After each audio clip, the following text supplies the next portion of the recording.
Nearly everyone in the West considers Russia to be much more powerful than it really is. Decades of propaganda helped to promote this mindset. In addition, memories of lost wars lie deep in the subconscious of many Europeans. These memories are reinforced by Russia's vast territory and nuclear arsenal. In reality, Russia is actually a weak country in several respects. Key factors such as active military personnel, equipment, and training testify to a country's military strength. But it's essential to consider other factors beyond the military itself. The most important is gross domestic product. To a certain extent, GDP includes all other indicators of a country's military strength. Looking back on World War II, the fact that the combined population and GDP of the Allies was far larger than that of the Axis powers shows that it was naturally impossible for Germany to win a long war of attrition. In addition, history shows that victory can be achieved if one side has access to an entirely new kind of weapon. In World War II, it was the atomic bomb that forced Japan to surrender just a few days after the destruction of Hiroshima and Nagasaki. The same can be said about Russia today. The statistics show us that smaller countries cannot win a war against Russia on their own. The combined active military personnel and GDP of the NATO alliance, however, is far larger than that of Russia. Apart from Moscow, St. Petersburg, and a few other cities, Russia is an underdeveloped country. It's a country with low wages, low productivity, widespread institutionalized corruption, rampant alcoholism, a rundown infrastructure, and endemic domestic violence against women and children.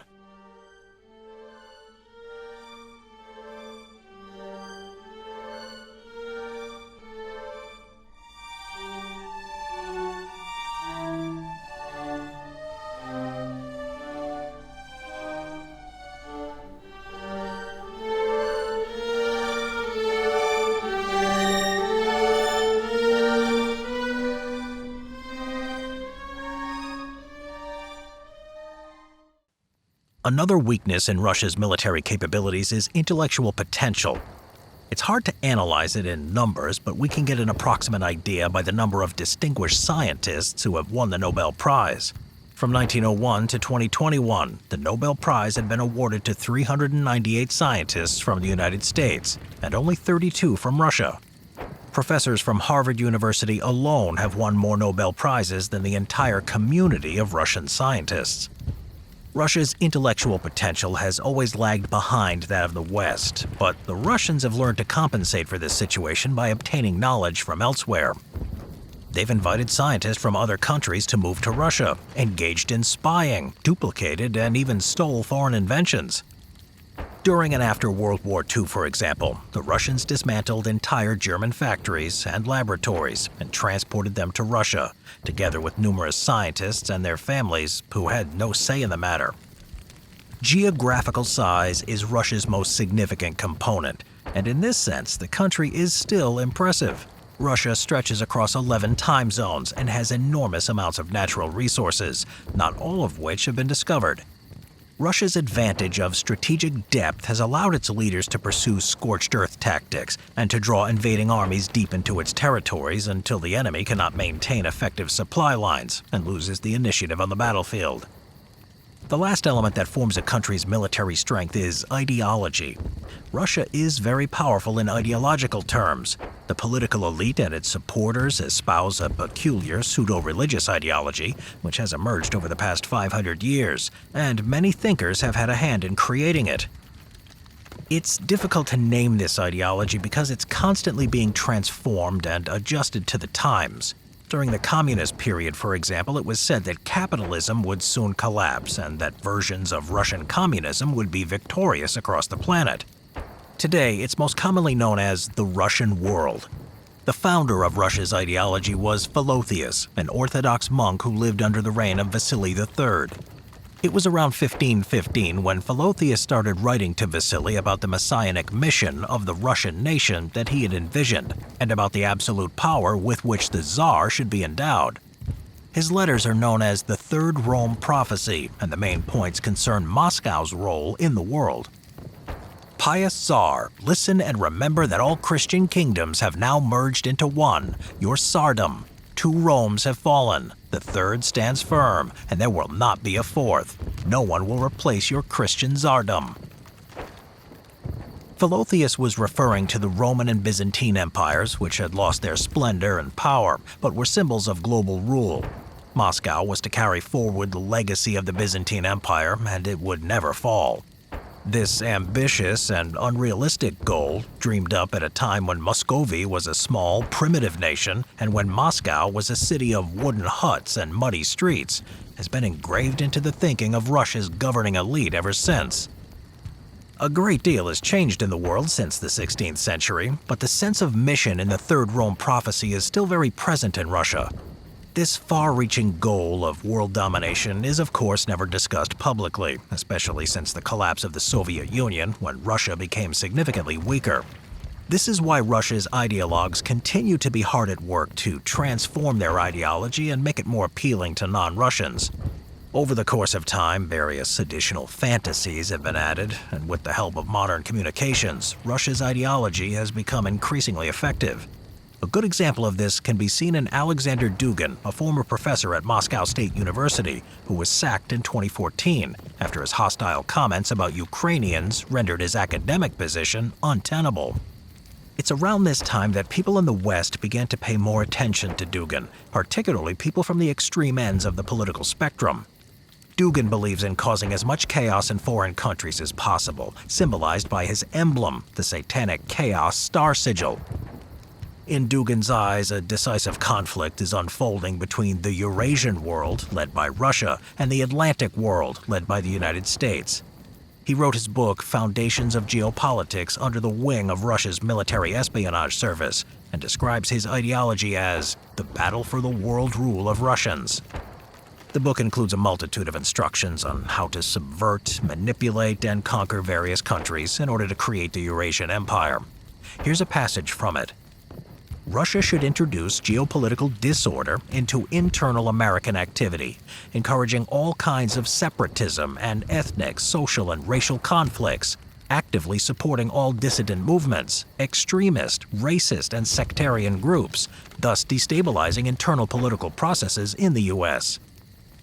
Fueling civil war fantasies in the United States, denial of genocidal policies in Soviet Russia, propagating Islam as a means to preserve traditional values in Europe, or attempts to rehabilitate Russian communism are all elements of Dugin's geopolitical strategy. Not so long ago, we witnessed yet another transformation of Russian ideology.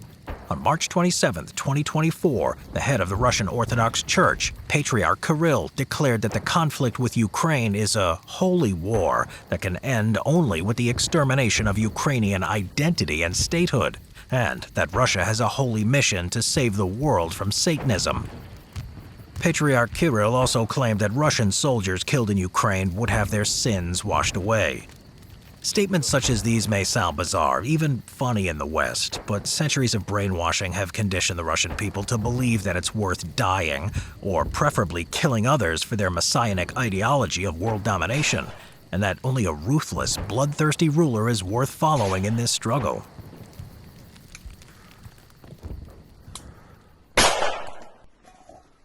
Не надо было приходить на эту землю. Это наша земля.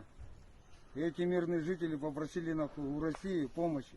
Мы пришли освобождать эту землю от врагов нацизма. И так будет до самого конца. Все.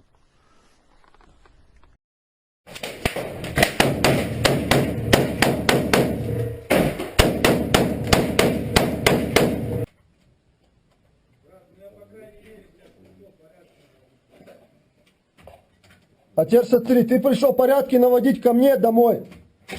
Там, где мои правила в моей хате. Ты пришел меня указывать, как мне жить. Я у себя дома. Не у тебя в твоей кухне, в комнате. Я не указываю тебе, где срать, где мусор кидать. Ты мне указываешь, как мне есть, как мне срать. Я дома, не ты.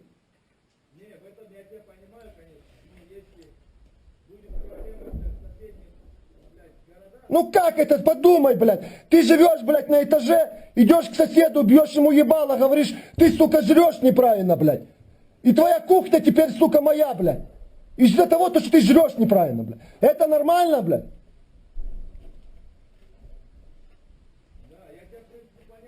Вот так вот это все я вижу. Вы пришли к нам, блядь. Мы жили нормально. Вы пришли, блядь, сука, свой порядок делать, блядь.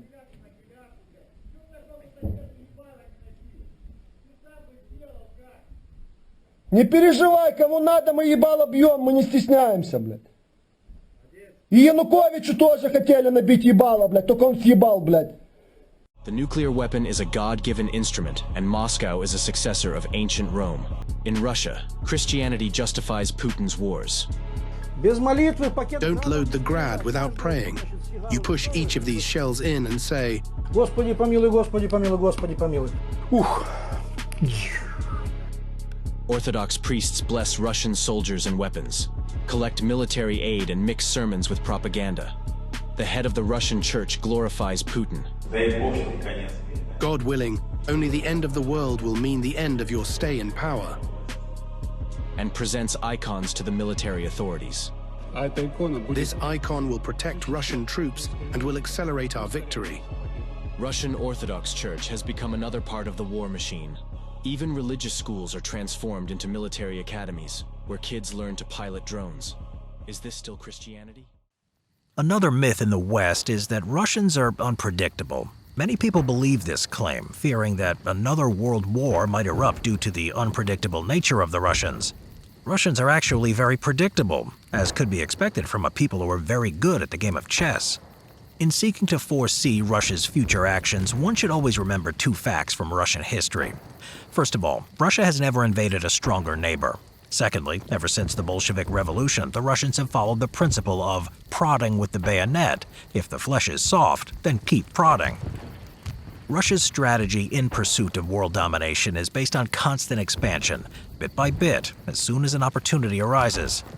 Empress Catherine II ruled her enormous empire for 34 years. She achieved the first partition of Poland in 1772, and during her reign Russia pushed its way into Alaska. It's worth mentioning Empress Catherine here because she cynically laid out the foreign policies of the Russian Empire in no uncertain terms. I have no way to defend my borders but to extend them. This idea had surfaced already before Catherine became empress, but no one had articulated it so clearly and distinctly until then.